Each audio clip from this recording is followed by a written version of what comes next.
Bonjour David Naïm. Bonjour Sylvie Etienne. Alors c'est à la convergence de trois réflexions. La première, c'est que je pense qu'on fait tous le même constat aujourd'hui que la technologie, et puis notamment l'intelligence artificielle, crée des difficultés et des risques incommensurables dès lors qu'on la considère comme une déesse.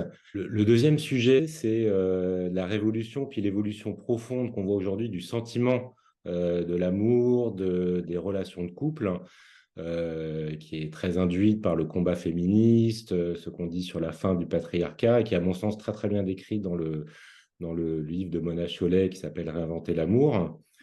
Et puis le troisième élément, c'est l'effondrement qui, moi, me paraît très inquiétant de la capacité qu'on a aujourd'hui à débattre en société et le sens de la nuance.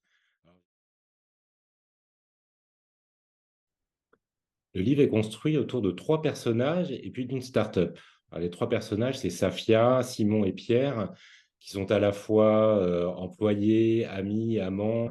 Et puis la start-up, c'est Perfect Match, qui dans l'histoire est le leader mondial des sites de rencontres premium, c'est-à-dire qui propose une relation durable et qui est contrainte en fait de réinventer son modèle économique sous la pression de tous ces sites concurrents qui sont beaucoup plus centrés sur ce qu'on peut appeler la transaction sexuelle pure et dure. Et puis aussi ce fameux algorithme qui promet de révolutionner le marché de l'amour et la relation amoureuse, que je décris pas là évidemment, mais dont je peux simplement dire que il tord le cou en fait à ce lieu commun et à cette idée un peu répandue que l'intelligence artificielle serait capable de trouver l'âme sœur. L'âme sœur, donc, ce fameux mythe qui a été décrit par Aristophane, d'où le titre dans Le banquet d'Aristophane. Est-ce votre- Quand j'écris, moi, ce qui m'intéresse beaucoup, c'est de donner à penser. C'est-à-dire, ça m'intéresse pas du tout de Mm. partager mes convictions et d'essayer de convaincre qu'elles sont les bonnes. Et je pense que l'humour, ça n'empêche pas de réfléchir, bien au contraire.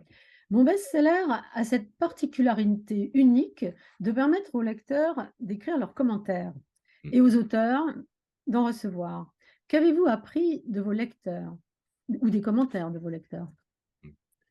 Et je trouve que c'est un site vraiment très intéressant dans le sens où je le trouve très complémentaire aujourd'hui de cette industrie, de cette chaîne de valeur de l'édition, qui est notamment en France très complexe et c'est difficile d'être édité.